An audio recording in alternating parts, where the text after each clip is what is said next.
Hello, and welcome to another build review.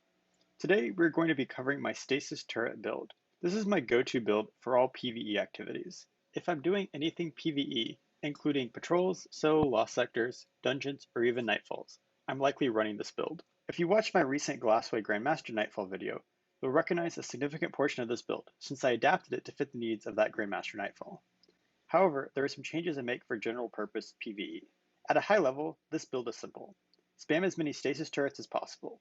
Thus, it is obvious that my subclass is once again Shadebinder, with the Bleak Watcher aspect. I also use the Ice Flare Bolts aspect to increase my freezing capabilities. The most important fragment for this build is Whisperer Torment. It helps me get more grenade energy whenever I'm taking damage, which happens a lot.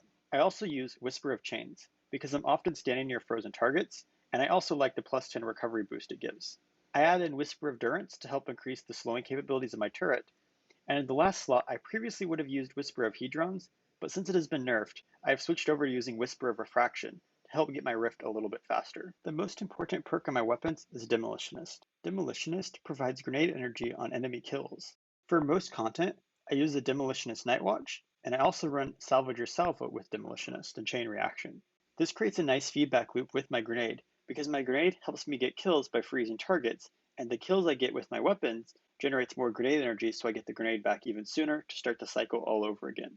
Finally, I use Anarchy as my heavy weapon because especially with Breach and Clear this season, Anarchy is just uncontested as the best heavy weapon in the game. An added bonus to running both Anarchy and Salvager Salvo, or double grenade launchers, is that I can double dip with grenade launcher armor mods. Any grenade launcher armor mod I equip on my armor impacts both Salvager Salvo and Anarchy. Now let's take a look at my armor. Let's start with the helmet. Unsurprisingly, I'm running Eye of Another World as my exotic. Since I don't have good enough armor to get both a tier 10 recovery and a tier 10 discipline on armor alone, I use stat boosters to get me there. My helmet has a discipline mod and also a grenade launcher finder mod. Finally, I add a firepower mod to help get my stasis turret back more quickly. On my gloves, I have a recovery mod to help max out my recovery stat. I reserve the two middle mod slots for champion mods. Generally, this would be an anti-barrier scout rifle and either an overload SMG or an overload hand cannon. If I do need to play with unstoppables, I'll take off the recovery mod and the extra firepower mod and put in unstoppable grenade launcher. On the chest piece, I start with a discipline mod.